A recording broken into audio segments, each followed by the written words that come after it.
Good day, gentlemen. This is a door I'm working on in my workshop. This is actually upside down at the moment, and the problem I had with this was that I'd made the panels pretty big originally. It's a pair of doors, and the panels being so large, let's see if I can find it. Basically what I found was they warped, and you can see that there's quite a big bend in that. Although I'd glued up strips of wood and I'd reversed the grains to try and prevent the warp. We've got -18 on the outside and somewhere considerably different on the inside.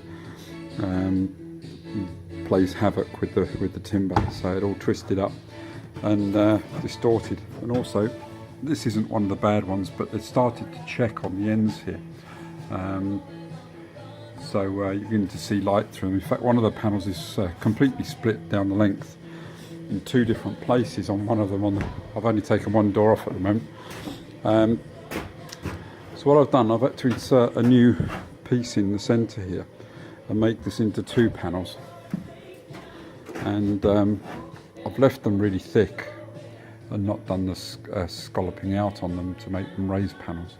And then just fixed them in with some of these trims that I've made up on the router. So these are my little profiles that I've used to hold them in.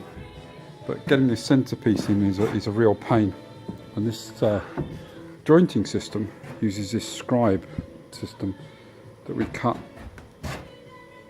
on the spindle moulder there. Can't really see in there, there's not much light. We cut this profile. And basically I can slot one in like so, but when it comes to the top I've got a problem, and this is normally made full thickness. I'll get a sample to show you.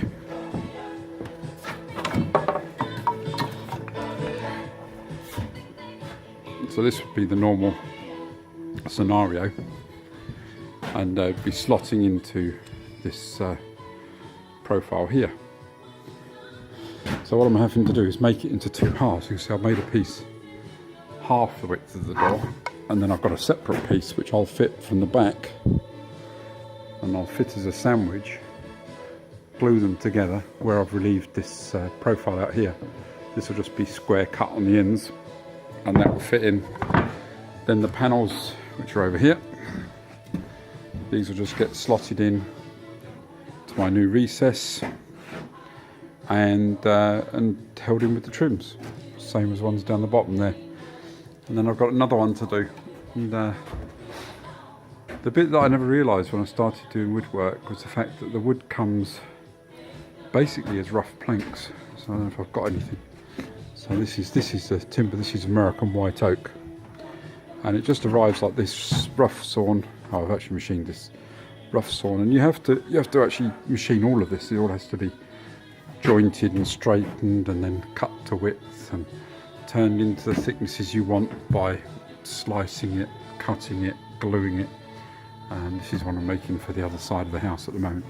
So you can see how this originally was this way. I haven't glued this one together, it's just stood here at the moment. Well, that looks remarkably like it's glued. That's because I've done it with the these have actually got floating mortises put in with a Festool domino system. So, that's actually holding together quite well. But anyway, that's on hold till next year because we're doing floors at the moment. So yeah, so anyway, the one I've done down here, look, you can see a little bit of stainable filler in there. A bit of a machining error. I machined it round backwards, so I machined this end the right way around.